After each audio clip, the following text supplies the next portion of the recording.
देखो जय श्री कृष्णा। आज हम बता रहे हैं फिर उसके आगे के प्रश्न, ठीक है। कल आपको बताए थे हमने 2009 वाले प्रश्न और आज बताते हैं ये सदस्यता परीक्षण वाले जो 2010 में प्रश्न आए। देखिएगा, सबसे पहला प्रश्न हमारा 675 और 18, ठीक है। अब यहाँ पर हमारा 481 ये पूछ रहा है कि यहाँ पर क्या आएगा। देखो क्या आ सकता है, लगाइए ऐसा गुणा भाग करके क्या किस प्रकार से आ सकता है। जब हमने इसमें देखा, देखिएगा ये है हमारा 675। अब 675 में यदि हम इसके नंबर जोड़ें, 6 और 7 कितना हो गया? 6 और 7 13, 67 नहीं बेटा, 6 और 7 13 और 13 और 5 इन सबको जोड़ करके ये लिख दिया हमने। 13 और 5 हो गए 18 आ गया। तो यहाँ कितना आएगा बताओ? 8, 4 और 8 12 और 1 इसमें है कोई 13? ये वाला इसका आंसर हो जाएगा। क्लियर है? ठीक। अगला क्वेश्चन देखिएगा, दूसरा क्वेश्चन दे रहा है ये है 11 और यहाँ दे दिया उसने 121। अब लगाओ इसमें 11 का 121 कैसे हो सकता है? 11 देखिए क्या क्या इसने, जो 11 का वर्ग होता है वो होता है 121। 11 11 121, 11 11 में क्या होता है? 121। अब यहाँ खाली जगह है 289 है, तो बताओ हम खाली जगह में क्या आएगा? 18 क्यों? 19 क्यों? देखिएगा, अब हमें ये देखना है कि 289 किसका वर्ग होता है? 289 किसका वर्ग होता है? देखो 11 का तो हो गया 121 और 12 कितना हो गया? 144, 13 का 169, ठीक है, और 14 का 196 और 15 का 225 और 16 का 256। 16 का वर्ग होता है 256 और 17 का कितना होता है? तो ये 289 किसका वर्ग हुआ? तो यहाँ कितना आएगा? 17 आएगा। और 17 आंसर कौन सा है? ये वाला। तो इस सवाल से हमें क्या जानकारी मिली कि सभी बच्चों के लिए वर्ग याद होने चाहिए। 25 तक सभी के लिए वर्ग याद होने चाहिए। यदि आपको वर्ग याद है तो तुरंत देखते क्या दोगे कि 11 का वर्ग हो गया 121 और 289 किसका वर्ग हो गया? 17 का। तो इसलिए 17 आंसर इसका हो गया। अगला क्वेश्चन देखते हैं। देखो ई बटे आई, ई बटे आई, ई का नंबर कितना होता है बताओ? 5। ई का नंबर होता है 5 और आई का नंबर कितना होता है? 9। अब देखो तुम इधर देखो, इसका क्या कर दिया इसने? 9 का तो कर दिया 8, बदल दी जगह इनकी, और 5 का कर दिया 4। दोनों में से एक नंबर घटा दिया और घटा करके संख्या पलट दी। अब देखो उसने क्या किया? जे बटे एन, एन का नंबर कितना होता है? 14 और जे का 10। अब क्या करेगा? 10 का क्या हो जाएगा? 9 और कहाँ जाएगा? नीचे। ये आ जाएगा आपका 9 नीचे और 14 का कितना हो जाएगा? 13। तो कितना हो जाएगा? 13 बटे 9। तो आंसर कौन सा हो जाएगा? 13 बटे 9। किसकी समझ में नहीं आया? आ गया सभी समझ में? यस।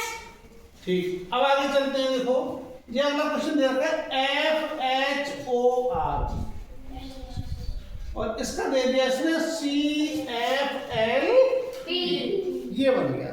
तो ये कह रहा है कि LMPW इसका क्या बनेगा? अब इसमें देखिएगा, देखो F का नंबर कितना है?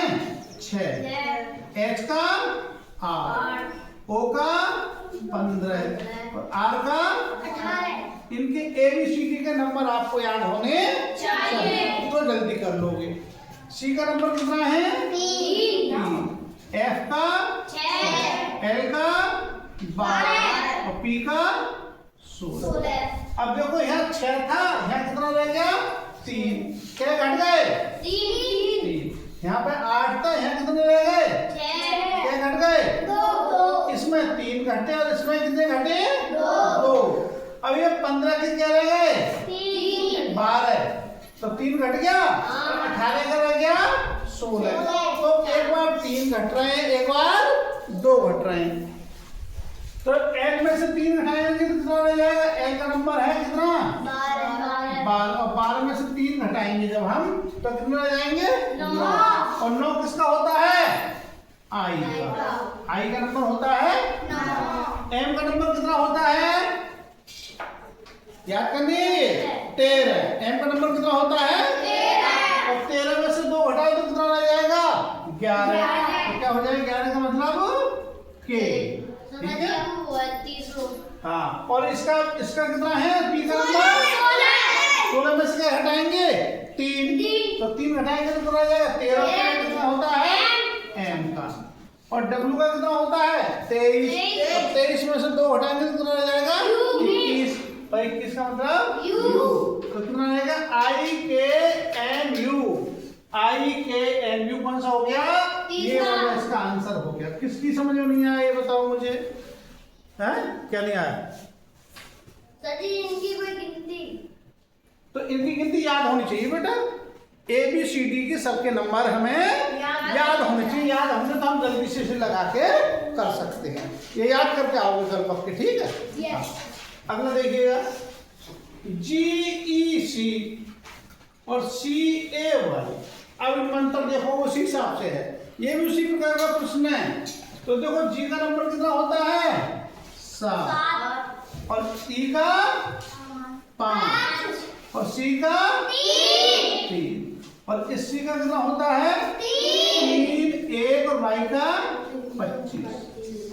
अब देखो 7 में का 3 हो गया, क्या घट गया हमें 4, और 5 का 1 हो गया तो क्या घट गया हमें 4, और C से जब पीछे को घटाएंगे हम भाई Z का कितना होता है 26, और 26 और 3 29, 29 और 4 है तो कितना बचे 25। तो इसमें से भी C में से भी 4 अक्षर हम पीछे हटाएंगे तो क्या आ जाएगा 22। इसका मतलब ये होगा इससे हम 4 अक्षर पीछे को हट रहे हैं, और इससे इधर को 4 बढ़ रहे हैं। C में 4 जोड़ दिए तो ये हो गया हमारा, A में 4 जोड़ दिया तो ये आ गया, इसमें 4 जोड़ दिया तो ये आ गया। अब इसमें पहले वाला कॉलम खाली छोड़ दिया तुम्हारा, पहला कॉलम क्या करो छोड़ दिया खाली, दूसरे का दिए हैं। तो जब इधर को चलेंगे तो बढ़ेंगे घटेंगे बढ़ेंगे। तो m का नंबर कितना होता है अभी बताया था मैंने 13, और 13 और 4 कितना हो गया, और 17 किसका होता है q का, किसका आएगा और k में कितना होता है 11, 11 और 4 15, ये o हो गया, और I का हो गया 9, और 9 और 4 13, इसका क्या हो गया m, तो QOM दूसरा है वो QM, तो ये वाला इसका आंसर हो गया QOM। इसके लिए जरूरी है कि तुम लोगों को ABCD के नंबर बहुत अच्छे तरीके से याद होने चाहिए, समझे नहीं। अगला देखो कार्य का क्या मात्रक है, कार्य का मात्रक, तो दाब का मात्रक क्या होता है पास्कल। उत्तर आ गया तुरंत, दाब का मात्रक क्या हो गया पास्कल, ये इसका आंसर।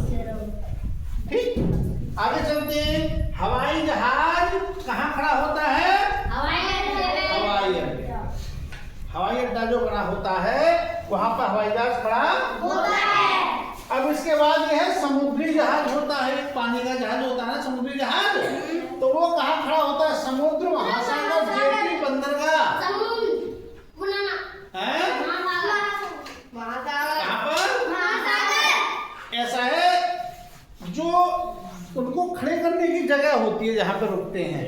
भाई हवाई जहाज कहीं उतारोगे तुम, कहाँ उतारोगे हवाई जहाज, हवाई अड्डे पे, जैसे हवाई अड्डे बने होते हैं इसी प्रकार से समुद्र में भी बंदरगाह बने होते हैं जहाँ पे जहाज जाकर के रुकते हैं। तो समुद्री जहाज कहाँ रुकता है, बंदरगाह, समझे नहीं।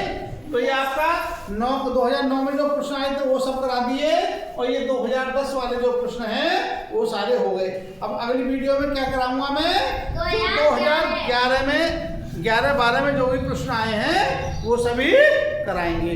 तो सब बच्चे जोड़े रहें और देखते रहें। जय श्री कृष्ण।